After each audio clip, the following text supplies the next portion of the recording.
Hi అండి, నేను prestige నుంచి ఇండక్షన్ స్టవ్ అయితే తెప్పించాను. సో దీని రివ్యూ ఏంటి, దీని కాస్ట్ ఎంత పడింది, ఇది ఎలా వర్క్ చేస్తుంది అనేది ఫర్దర్గా వీడియోలో చూద్దాం. సో దీన్ని అయితే ఇప్పుడు అన్బాక్స్ చేసేద్దాం. ఇది వాళ్ళే ఓపెన్ బాక్స్ డెలివరీ కాబట్టి వాళ్ళే ఓపెన్ చేసి వచ్చారు. సో ఫస్ట్ మనకి సేఫ్ ప్యాకేజింగ్ అయితే వచ్చింది. సో మనకి దీనిలో స్టవ్ వచ్చింది. దీనిలో మనకి 6 బటన్స్ అయితే ఉన్నాయండి. సో ఈ 6 బటన్స్ వచ్చేసి ఒకటి ఆన్ ఆఫ్ బటన్, ఇది ఫంక్షనింగ్ బటన్. సో ఇక్కడ ఏవైతే ప్రీసెట్ మెన్యూస్ ఉన్నాయో సో ఈ ఫంక్షన్ బటన్ యూస్ చేసుకొని మనం వీటిలో పెట్టుకోవచ్చు అనమాట. అండ్ ఇంకోటి ఏంటంటే ఇది ప్రెషర్ పవర్ వచ్చేసి మనం టెంపరేచర్ సెట్ చేసుకోవచ్చు, పెంచుకోవచ్చు, అండ్ ఇది డిక్రీజ్ చేసుకోవచ్చు. అండ్ ఇది వచ్చేసి రోటీ ఆ దోశ బటన్ అండి. సో ఇదేంటంటే మనం రోటీస్ చేసుకోవడానికి అండ్ దోశలు వేసుకోవడానికి ప్యాన్ పెట్టుకొని యూస్ చేసుకోవచ్చు. అండ్ ఇది వచ్చేసి ప్రీసెట్ టైమర్ అనమాట. సో మనం ఎంతసేపు కావాలంటే అంతసేపు టైం సెట్ చేసుకొని యూస్ చేసుకోవచ్చు. అండ్ ఇంకోటి చూస్తే ఇక్కడ ప్రెషర్ కుక్కర్ బటన్ ఉందండి. సో ఇదేంటంటే మనం కుక్కర్స్కి బాగా యూస్ చేసుకోవచ్చు. ఇది వచ్చేసి కర్రీ బటన్ అనమాట. సో ఇది వచ్చేసి వాటర్ ఎంతసేపట్లో హీట్ చేసుకోవచ్చు అనేది మనం ఇక్కడ పెట్టుకొని చేసుకోవచ్చు. అండ్ ఇది సూప్ బటన్, అండ్ ఇది వచ్చేసి మిల్క్ హీట్ చేసుకునే బటన్ అనమాట. సో ఇది సాటే బటన్ ఏంటంటే మనం వెజ్జెస్ ఏమైనా ఉంటే అవి లైట్గా ఫ్రై చేసుకోవచ్చు.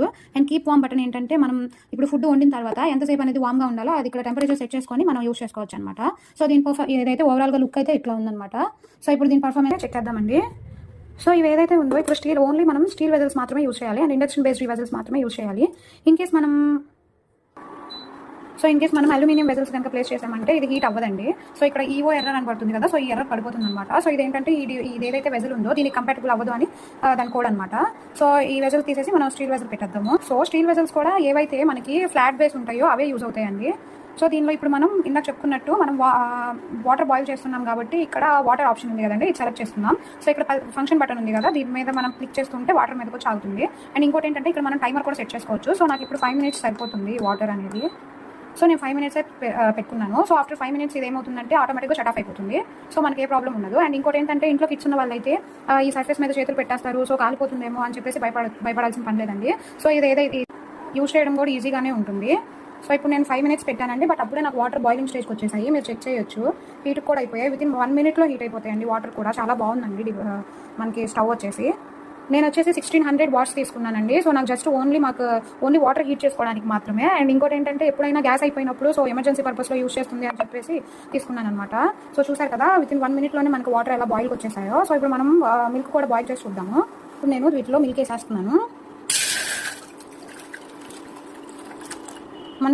నేను ఇప్పుడు ఇక్కడ హీట్ మిల్క్లో పెట్టుకున్నాను అనమాట. సో నాకు ఇంత టైం అవసరం లేదు, నేను జస్ట్ 10 minutesకి డిక్రీజ్ చేసుకుంటాను. సో 10 minutes పెట్టుకున్నాను. మనకి 10 minutes కూడా జనరల్గా టైం పట్టదండి, ఆ లోపే అయిపోతుంది. ఇప్పుడు మీరే చూద్దరు కానీ. సో ఇందాక చూసారు కదండి, మనం మిల్క్ వచ్చేసి 10 minutesకి పెట్టాము. వితిన్ 4 minutesలోనే మనకు బాయిలింగ్ స్టేజ్కి వచ్చేసాయి. ఓకేనా, ఇది ఒకసారి చూడండి. సో ఇంకా మనం జస్ట్ వితిన్ 4 minutesలోనే మనకు బాయిలింగ్ స్టేజ్కి వచ్చేసాయి అనమాట. సో వర్త్ అనే చెప్తానండి. అండ్ దీని కాస్ట్ వచ్చేసి 1700 పడిందండి నాకు. మీకు కూడా కావాలంటే లింక్స్ ఇస్తాను, ఒకసారి చెక్ చేయండి. Thank you for watching.